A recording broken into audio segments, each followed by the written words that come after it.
मेरे देवर जी मेरी काली बिल्ली को देखने के लिए बहुत उतावला हो रहा था। एक दिन घर में कोई नहीं था तो मैंने अपनी काली बिल्ली देवर जी को देखा दी। जैसे ही उसने देखा, लगातार 4 बार मेरी चीखें निकाल दी। मैं भी खुश हो गई। मेरी बिल्ली काली और नखरीली थी, इतना कि वह जल्दी किसी को अपने पास नहीं आने देती थी। एक दिन मैं कमरे में अकेली कपड़े बदल रही थी, तभी अचानक देवर रोहित बिना पूछे कमरे में आ गया। उसकी नज़र मेरी बिल्ली पर पड़ी। इस हालात में देवर को अपने पास देखकर मैं शर्म से पानी पानी हो गई। मैंने सोचा कि शायद उसने कुछ नहीं देखा, लेकिन यही मेरी सबसे बड़ी भूल थी। 2-4 दिन ही गुजरे थे कि रोहित मेरे पास आया और बोला, भाभी मुझे आपकी बिल्ली देखनी है। आपकी काली बिल्ली मुझे बहुत पसंद आई है। उसकी फरमाइश सुनकर मैं हैरान रह गई। मैं समझ रही थी कि बच्चा है, कुछ दिन बाद बात भूल जाएगा, लेकिन उसने तो बिना किसी झिझक वह चीज़ मान ली जिसे मैंने आज तक छुपा कर रखा था। मैं उसकी फरमाइश से परेशान रहने लगी। अब तो वह मुझे तंग करने लगा और गुस्सा भी आ रहा था, मगर मैं कुछ नहीं कर सकती थी। उसने जिद पकड़ ली थी कि उसे मेरी काली बिल्ली देखनी है, और वह भी करीब से। मैं उलझन में थी कि उसने मेरी काली बिल्ली क्यों देख ली थी। यह मेरे लिए बहुत हैरत का मकान था जिसे मैंने लाख पर्दों में छुपा कर रखा था। रोहित की नज़र कैसे उस पर पड़ी यह समझ में नहीं आ रहा था। इतना छुपाने के बावजूद उसने मेरी काली बिल्ली को देख ही लिया था। अब समझ नहीं आ रहा था कि कैसे उससे पीछा छुड़ाऊं। मैं बहाने बनाकर उसे टाल रही थी, मगर वह अब मुझे धमकी देने लगा था। उसने कहा कि अगर मैंने उसकी बात नहीं मानी तो वह मेरे पति को मेरी सच्चाई बता देगा। मैं सोच में पड़ गई और कोशिश करती थी कि उसके सामने कमाऊं। मेरी यह कोशिश काफ़ी हद तक कामयाब हो रही थी कि अचानक रोहित को मुझे घेरने का मौका मिल गया। मेरे पति के खानदान में किसी की शादी थी, इसलिए सब लोग वहां जाने की तैयारी कर रहे थे। मेरा दिल नहीं किया कि मैं उनके साथ जाऊं, इसलिए मैंने सोचा कि जब सब लोग जाएंगे तो मैं अपने घर चली जाऊंगी। मेरा घर इसी शहर में ही था। मैं कुछ दिन थे, लेकिन मेरा देवर मेरी जान का दुश्मन बन गया था। घर में रुकने की वजह से मुझे भी वहीं रहना पड़ा और यही मेरे लिए मुसीबत बन गई थी। घर वालों के जाते ही उसने मुझे अपने सामने बुला लिया और कहा कि वह आज हर हाल में मुझे अपनी बात मनवा कर रहेगा, क्योंकि आज घर पर कोई नहीं था। उसकी इस बात पर मैं परेशान हो गई थी। वह बहुत चालाक था और मैं समझ नहीं पाई थी कि वह इतना बड़ा हो गया था कि मुझे परेशान करने लगा। मुझे लगा था कि उसे धमकाने पर वह शांत हो जाएगा, लेकिन मैं गलत थी। उसने मेरी कमजोरी जान ली थी। वह खामोशी से अपनी अकादमी चला गया, लेकिन अपनी जिद नहीं छोड़ी। उसके जाने के बाद मैंने काम करना शुरू कर दिया, क्योंकि वह शाम तकरीबन 7 बजे ही वापस लौटता था। मैं चाहती थी कि उसके आने से पहले ही अपने कमरे में बंद हो जाऊं। वह जल्दी घर आ गया। जब मैंने उससे पूछा तो उसने कहा कि आज उसका पढ़ाई में बिल्कुल भी दिल नहीं लग रहा था, इसलिए जल्दी छुट्टी लेकर आ गया। उसके जवाब पर मैं खामोश हो गई, क्योंकि मैं जानती थी कि उसका दिल क्यों नहीं लग रहा था और उसके दिमाग में क्या चल रहा था। उसके दिमाग में मेरी काली बिल्ली के बारे में ही विचार आ रहे थे। दिल कर रहा था कि सब छोड़कर अपनी वाली बहन के पास चली जाऊं, ताकि रोज रोज की मुसीबतों से मेरी जान छूटे। मगर वहां जाती तो लोग क्या कहते, अभी शादी को कुछ ही समय हुआ है और लोग लड़की पर तरह तरह की बातें करने लगते हैं। मैंने खामोशी से रात का खाना बनाया और रोहित के सामने रख दिया। कमरे में जाकर सोने का सोचा, मगर रोहित नहीं खाना एक तरफ किया और बोला, भाभी खाना पीना बाद में होगा, पहले मुझे काली बिल्ली देखनी है। अगर आपने खुद ना दिखाई तो मैं आपके सोने के बाद छुपकर खुद देख लूंगा। मैं उसकी बात सुनकर दंग रह गई थी। वह जिद पर उतारू हो गया था और जानता था कि मैं अकेली हूँ, इसलिए वह मुझे धमका भी सकता था और कुछ भी कर सकता था। मेरे होश उड़ गए। उसकी धमकी पर वास्तव में आवाज उठानी पड़ी थी। बड़ी मुश्किल से अपने दिल को मजबूत करते हुए मैंने जवाब दिया, तुम्हें शर्म आनी चाहिए अपनी भाभी को यूट्यूब गेट करते हुए।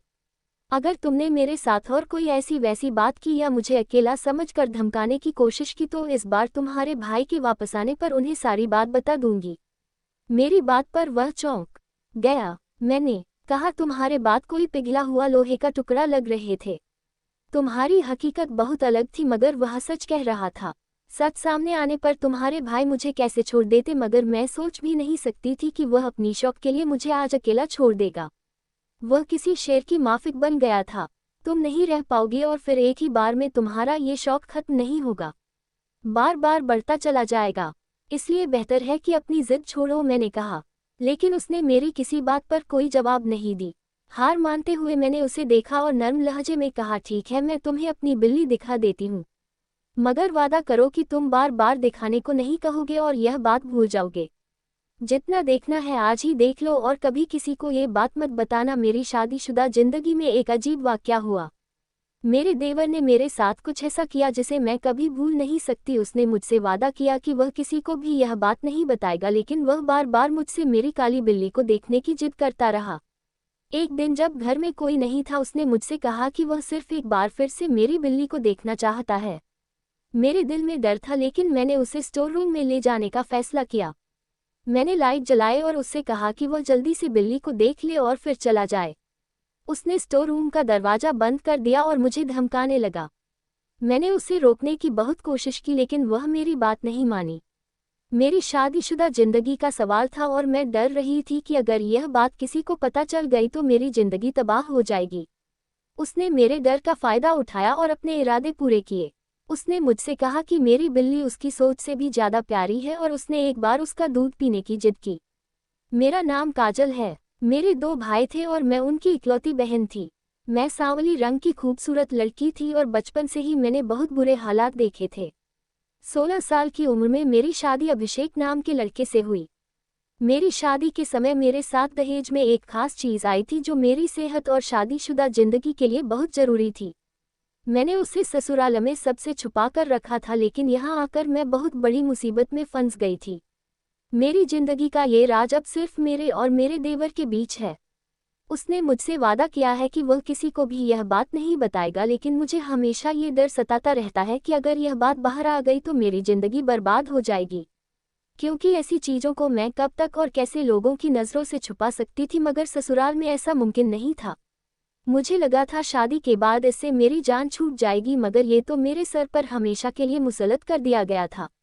दिल करता था अपनी जिंदगी ही खत्म कर दूं, मगर मेरे घरवाले जो मुझे इतनी प्यार करते थे उनके लिए खुद को ऐसा करने से बाज रखती थी और मैं कभी भी ऐसा नहीं मरना चाहती थी।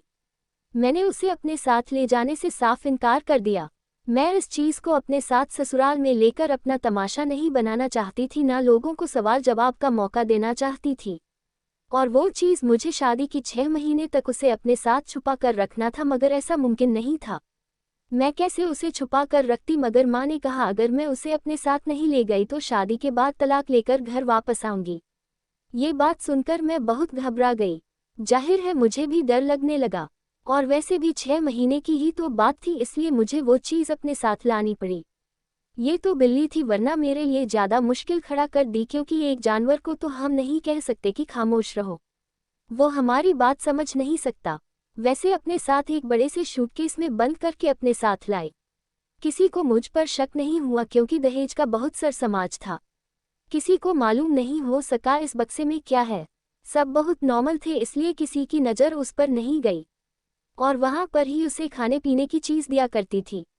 मगर जैसे ही कुछ दिन और गुजरे मैंने उसे स्टोर रूम में छुपा दिया, क्योंकि मुझे डर था कहीं मेरे पति की नज़र उस पर पड़ सकती थी, और उसे अचानक ऐसे स्टोर रूम में देखकर मेरा पति कहीं नाराज ना हो जाए।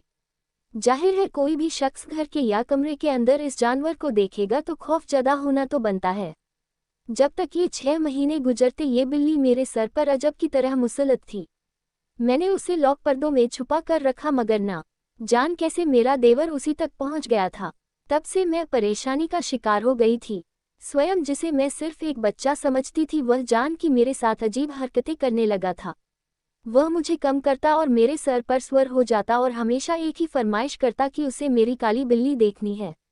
मैं पहले उसे बच्चा समझकर उसकी बातों को नज़रअंदाज कर देती थी, लेकिन जब कोई उसकी बात सुनती तो मैं घबरा जाती थी। वह हमेशा अकेले में ही काली बिल्ली देखने की जिद करता था, जिससे मैं बौखला जाती थी कि आखिर उसने मेरी काली बिल्ली कैसे देख ली थी।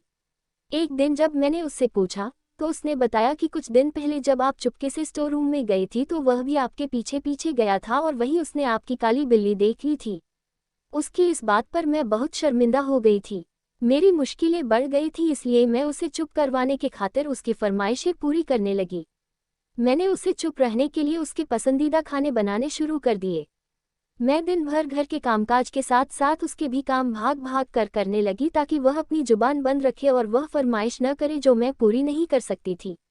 अगर किसी को अंदाजा भी हो जाता तो मेरा घर टूट जाता। मैं इस कोशिश में लगी रही कि किसी तरह से रोहित को खुश रख सकूं, रोहित हर रोज वही फरमाइश लेकर आ जाता और जब कभी मैं स्टोर रूम में जाती वह मेरे पीछे पीछे आ जाता। मैं उससे बचने की कोशिश करने में नाकाम हो रही थी। यह मामला ऐसा था कि मैं अपने पति को भी नहीं बता सकती थी। अगर उन्हें अंदाजा हो जाता कि मैंने उनकी गैर मौजूदगी में रोहित को बिल्ली दिखाई है तो शायद वह मुझे तलाक दे देते। मैं डरी हुई थी और अपना रिश्ता बचाने के लिए रोहित के हाथों खिलौना बनती जा रही थी।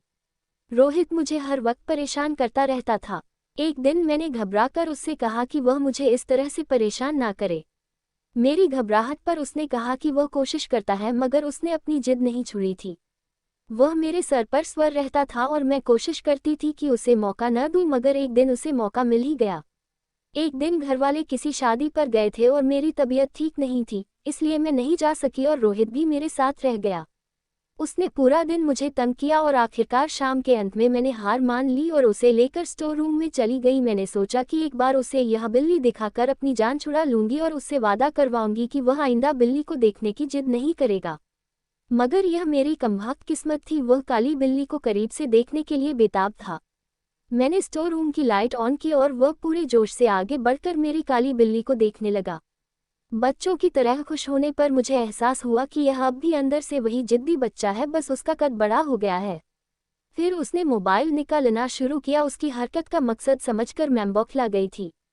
मैंने उसे बहुत रोकने की कोशिश की मगर उसने जबरदस्ती मेरी बिल्ली पर अपना कैमरा सेट किया और एक साथ कई तस्वीरें लेने लगा। अपनी मनमानी करके वह जा चुका था। मैं वहीं बैठकर फूट फूट कर रोने लगी थी। मुझे डर था कि वह तस्वीरें सबको दिखाएगा। 3 दिन तक वह स्वयं खूब खुलकर काली बिल्ली को देखता रहा। जब सब घर वाले वापस आए तो मैं बुझी बुझी सी थी। मेरे पति ने मेरा उतरा हुआ चेहरा और परेशान हालात देखकर घबरा गए।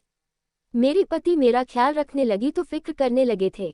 मैं अपनी पति की फिक्र और ख्याल देखकर और उदास हो गई थी क्योंकि मैं एक अच्छे इंसान को धोखा दे रही थी।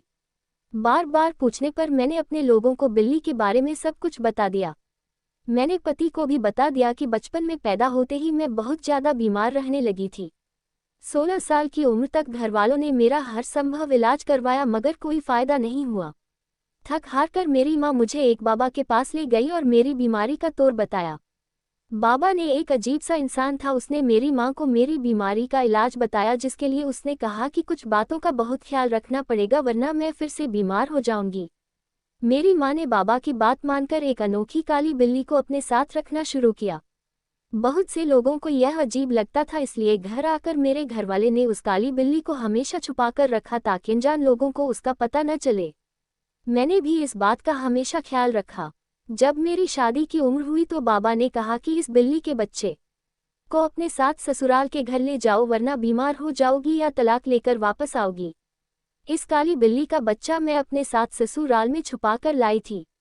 मैंने काली बिल्ली को घर में रखा और किसी को भनक भी नहीं लगने दी। मैं चुपके से स्टोर रूम में जाती और उसे खिलाती पिलाती थी। मगर देवर न जाने कैसे वह काली बिल्ली देख ली और उसे वह काली बिल्ली को करीब से देखने का शौक हो गया। जब मैं छोटी थी मेरे परिवार में एक अंधविश्वास था कि काली बिल्ली किसी न किसी अनहोनी का कारण बन सकती है। इस वजह से एक दिन मेरे भाई ने एक काली बिल्ली पकड़ ली और उसे हमारे घर में कैद कर दिया।